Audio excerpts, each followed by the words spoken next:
થાય જ ને લીલા દેહ. કોઈ જન્મના એવા સારા પુણ્ય રહેલા હોય અને એવા કોઈ સંસ્કાર રહેલા હોય તો જ આવા પાત્ર ઘરમાં આવે અને ડૂબતા ઘરને શું કરી લે? તારી લે. કન્યાના થોડા લક્ષણની હું વાત કરું. કન્યા સદા લેવી ગટે સુલક્ષણી કુલ જાતિની જેથી ન જાગે ક્લેશને થાતી સમાધિ આત્માની આનંદને શાંતિ લહે આલોકમાયસ વિસ્તરે પુણે બળી થઈ પરભવે સુંદર ગતિ પામે કરે. કન્યા કેવી હોય તો ઘરને એકદમ કેવું બનાવી દે? સુંદર બનાવી દે, સુલક્ષણી અને ખાનદાન કુળની. અને આવી જો કન્યા હોય તો ઘરમાં ક્લેશ પેદા ન થાય. અને ઘરમાં જો ક્લેશ ન થતા હોય તો સમાધિ મળે, આપણને આત્માની સમાધિ મળે. અંતે તો વાત શેના પર આવી જાય છે? આત્મા પર જ આવવાની છે. આ બધી વ્યવસ્થા આપ્યા પછી પણ એ મહાપુરુષોનો લક્ષ્ય તો આત્મા જ છે. મને કે તમને આપણને સૌને શાંતિ ખપે છે, આત્મ શાંતિ પણ ખપે છે. પણ કેવી રીતે મળશે આત્મ શાંતિ? એવું વાતાવરણ હશે તો આપણને આત્મ શાંતિ મળશે. પણ વાતાવરણ જો એવું નહીં હોય અને ઘરમાં ક્લેશ ક્લેશ ક્લેશ ચાલુ જ પડ્યા હોય તો આત્મ શાંતિ મળે? અને આત્મ શાંતિ ન હોય, સમાધિ આત્માને ન મળતી હોય અને આપણે ઊંચી ઊંચી મોક્ષની વાતો કરીએ તો એ મોક્ષ શક્ય છે? શક્ય છે મોક્ષ? પિતાજી દમના દર્દી હતા. વાત સાંભળો. સુલક્ષણા નારી હોય અને સારા ખાનદાન કુળની નારી હોય તે કેવા કેવા વ્યવહાર કરે છે. પિતાજી દમના દર્દી. પિતાજી એટલે આ જે બેની વાત કરવા માંગુ છું એના સસરા દમના દર્દી. લગ્ન થયા અને પુત્રવધુ ઘરે આવી. પેલી જ રાત્રિ શરૂ થાય એનાથી પહેલા પતિદેવ પત્નીને પિતાજીની પાસે બેસાડીને વાત કરે છે. પોતાની પત્ની કે તું જુએ છે પિતાજીની હાલત અત્યારે દમના દર્દી છે અને હાલ ઘણા દિવસથી એમની પરિસ્થિતિ ગંભીર છે. જ્યાં સુધી મારા લગ્ન લેવાયા ન હતા ત્યાં સુધી એમની બાજુમાં હું સૂતો હતો. ક્યારે પણ કઈ તકલીફ થાય તો તરત હું સંભાળ લેતો હતો. આજે મારા લગ્ન થયા, લગ્ન પતી ગયા પછી અત્યારે આપણે પપ્પા પાસે આવ્યા છીએ. મને દુઃખ એ વાતનું રહેલું છે. વહુને કહે છે કે આજથી મારા પિતાજીની પાસે પથારી નહીં રહે. આજથી આપણી પથારી જુદી થશે. અને જો આજથી આપણી પથારી જુદી થાય અને રાતના પિતાજીની પરિસ્થિતિ ગંભીર બને તો એ મારા પિતાજીને ધર્મ કોણ સંભળાવશે? કોણ કહે છે? છોકરો દીકરો કહે છે ધર્મ કોણ સંભળાવશે? અને છેલ્લી ઘડીએ દીકરા તરીકે હું મારા પિતાજીને ધર્મ ન સંભળાવું તો દીકરા તરીકેનો મતલબ પણ શું? મને આજે દુઃખ લાગે છે, કારણ કે તારું મન પણ મારે રાખવું પડશે. આજે હું એક સંકલ્પ લઉં છું. ભાઈએ પત્નીને કીધું સંકલ્પ એ લઉં છું કે જ્યાં સુધી પિતાજી જીવે ત્યાં સુધી બ્રહ્મચર્ય વ્રત પાળવું. એમની સમાધિ માટે, એમની શાંતિ માટે અને છેલ્લી ઘડી એમને ધર્મ સાંભળવા મળે એ ખાતર હું બ્રહ્મચર્યના ઉચકાણ લઉં છું, સંકલ્પ કરું છું. શું કીધું હશે એ વહુએ? શું કીધું હશે? એ વહુએ કીધું પત્નીએ, પતિને કીધું કે અરે હું તમારા પગલે પગલે આવી છું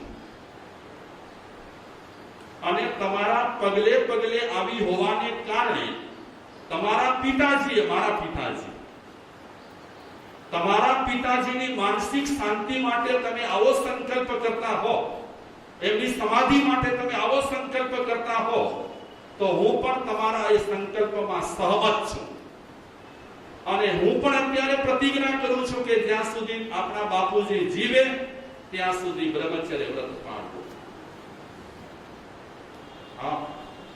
આને જોડું કહેવાય ને, કેવું જોડું કહેવાય? કજોડા તો આજે ઘણા થાય છે. કજોડા એક ટ્રેક્ટરનો પૈડો વ્હીલ અને બીજો જીપનો વ્હીલ, અને એવા કજોડા બહુ થાય છે. અને આવા કજોડા થતા હોય ત્યાં ગૃહ શાંતિ ક્યાંથી મળે? ગોર મહારાજ આપણા ઘરે આવી કરી અને ગમે તેટલી સત્યનારાયણની કથાઓ કરે કે આપણે કરાવીએ, ગૃહ શાંતિ માટે આપણે ગમે તેટલા પાઠો કરાવીએ, ચંડી પાઠ જેવા આપણે પાઠો કરાવીએ, પણ ઘરમાં પાત્ર જ આવા નડે અને આવા મળે તો એ ગ્રહ શાંતિ, એ ચંડી પાઠ, એ સત્યનારાયણની કથા કેટલી કેટલી સફળ નીવડે. આ પતિ પત્ની તાજા પરણેલા કેવો સંકલ્પ કર્યો? કેવો સંકલ્પ? જ્યાં સુધી જીવતા હોય ત્યાં સુધી બ્રહ્મચર્ય વ્રત પાળો. જેમ દીકરીઓ ગુણિયલ હોય છે તેમ દીકરાઓ પણ ગુણિયલ હોય છે, નથી એમ નથી. માણસો પણ ઘણી વખત બહુ ગુણિયલ હોય છે. રવિશંકર મહારાજની એક વાત કરું.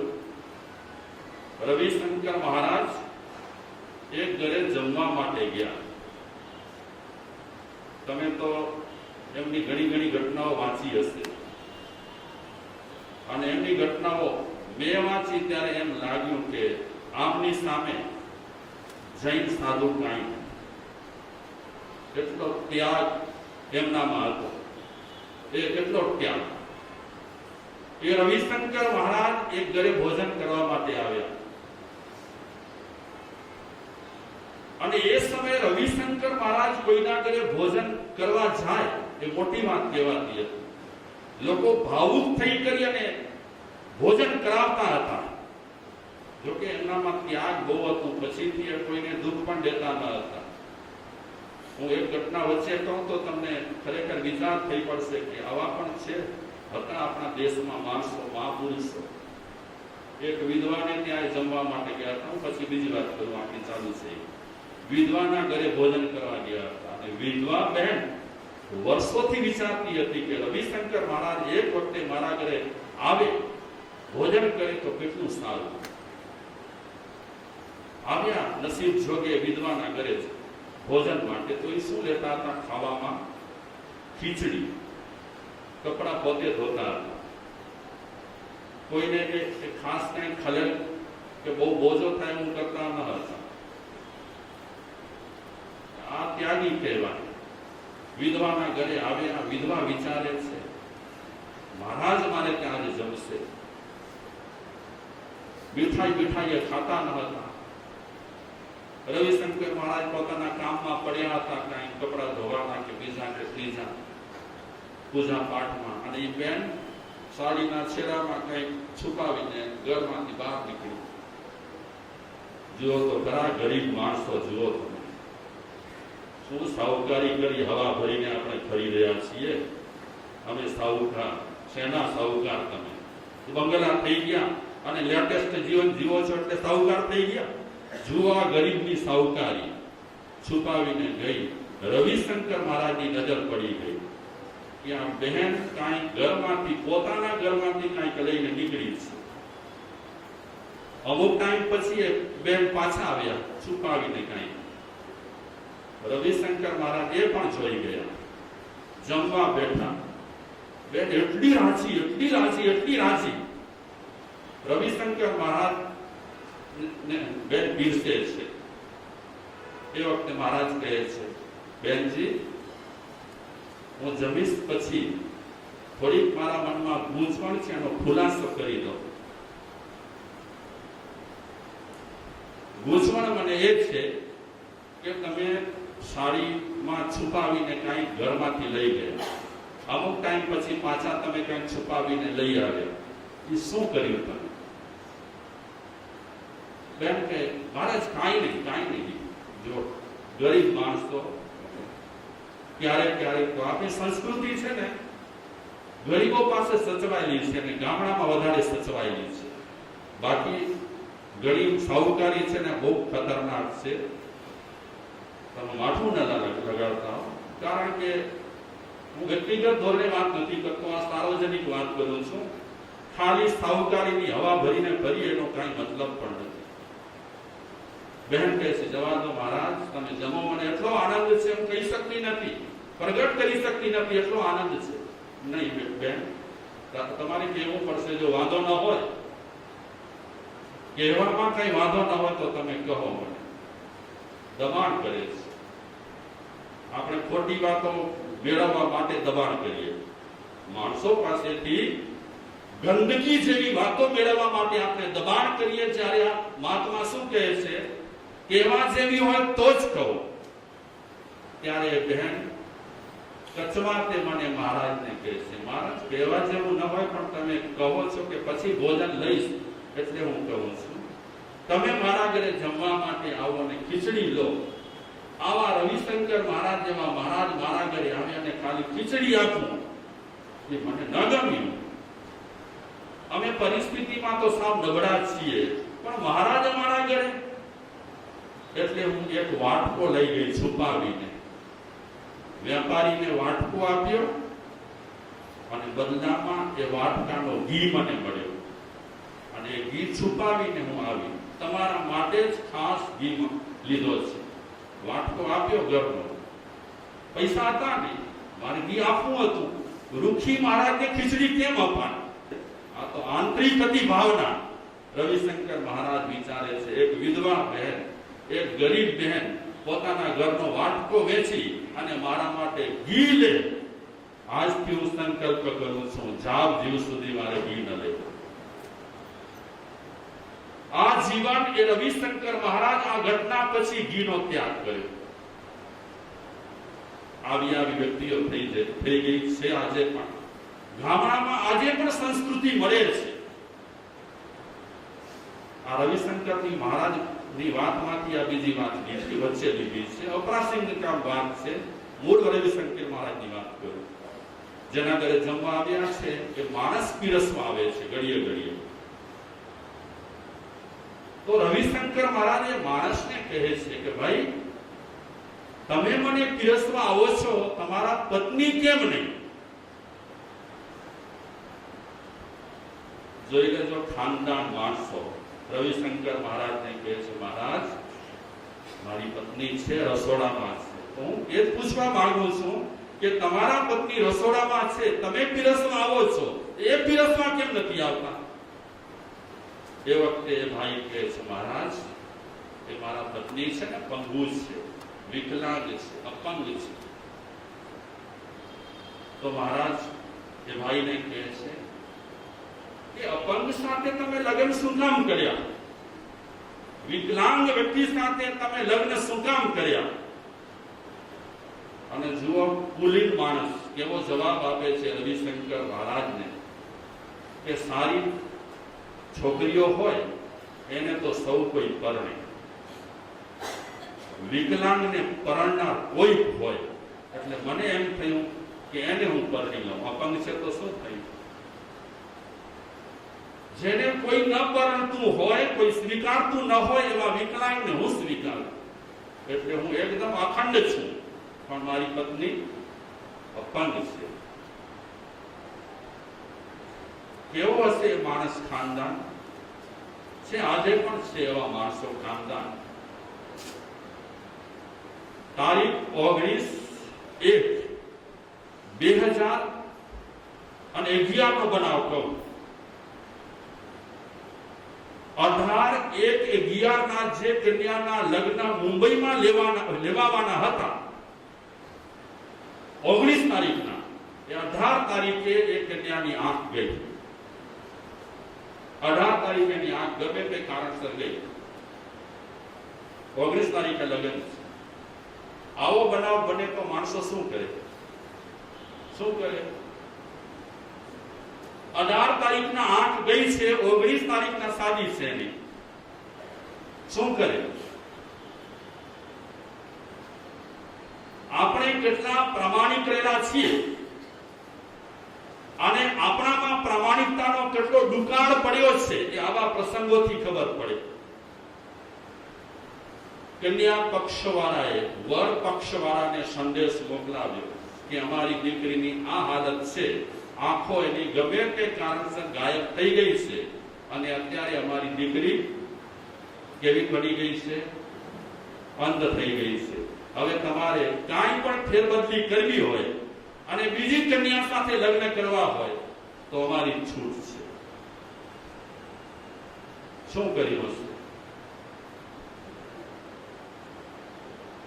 એ વર પક્ષવાળા માંથી વરને બોલાવે છે એના પપ્પા કે બેટા, કન્યાની આ પરિસ્થિતિ થઈ છે. સામે પક્ષવાળાએ સંદેશ મોકલાવ્યો છે. ઉદાર, એનું દિલ ઉદાર કહેવાય કે ખોટું સાચું નથી કર્યું, જે છે તે બતાવી દીધું છે. તો હવે તારી ઈચ્છા શું છે? તારી ઈચ્છા એ અમારી ઈચ્છા. અમે તારી ઈચ્છાથી ઉપરવટ નથી જવાના. તો એ છોકરાએ શું કીધું એના મમ્મી પપ્પા ને એના પરિવારના લોકોને? આ કન્યાની આંખ 18 તારીખના ગઈ, 19 તારીખના મારા લગ્ન. માની લો કે 22/1/2011 ના આંખ ગઈ હોત, મારી આંખ ગઈ હોત તો મને સંભાળત, અને એની આંખ ગઈ હોત તો મારે સંભાળવી પડત ને. તો પિતાજી, ગમે તે પરિસ્થિતિ હોય એ કન્યાને સ્વીકારવા હું ખુશ છું. ખાનદાની વગર આવું બોલાય નહીં તો આજે માણસ ખોટું સાચું કરવામાં તો જરાય પાછીમાં નથી કરતો. ધર્મના નિયમોને, કર્મના નિયમોને, આત્માના નિયમોને, મોક્ષના નિયમોને બધી સાઈડ કરી નાખે છે. પોતાનું પાપડ પકવવા માટે આજે માણસ શું નથી કરતો ત્યાં હજી આવી ખાનદાની માણસોમાં પણ છે. અને જુઓ, માણસ સારું કરે અને સાચું કરે ને એને કુદરત સાથ આપે. કુદરત સતયુગમાં સાથ આપતી હતી, કલયુગમાં પણ એટલું સાથ આપે છે. શું થયું? લગ્ન થઈ ગયા અને પછી એ લોકો, આમ તો દાંતરાઈના વતની હતા, ગુજરાતની જ વાત છે, એ માતાજીના દર્શન કરવા માટે ગયા. અને ગમે તે થયું, માતાજીના દર્શન કરી લીધા પછી આંખ પેલા જેવી હતી તેવી થઈ ગઈ. આમાં ચમત્કાર નથી. આપણે જો એકદમ બરાબર રહેલા હોઈએ તો કુદરત આજે આપણા માટે બરાબર છે. આપણે જો બરાબર ન હોઈએ તો કુદરત આપણાથી વિરુદ્ધમાં રહેશે. ચોક્કસ વાત એવી છે. કુદરત સતયુગમાં પણ સાચી હતી અને કુદરત આ કલયુગમાં, હળાહળ કલયુગમાં સાચી રહેલી છે. આ ખાનદાની વગર ન થાય હો. નહીં તો આ છોકરો ગમે તે વાતો કરી શકે છે, પિતાજીને કહી દે કે કરો લગન. શું કરો? ખોટ. આજે બેશરમ ઘણા માણસો રહેલા છે, જરાય શરમ નથી એમને. સમાજની શરમ નથી નડતી, પરિવારની શરમ નથી નડતી, કોઈની શરમ નથી નડતી. ન કરી દેવું. આ ખાનદાની છે.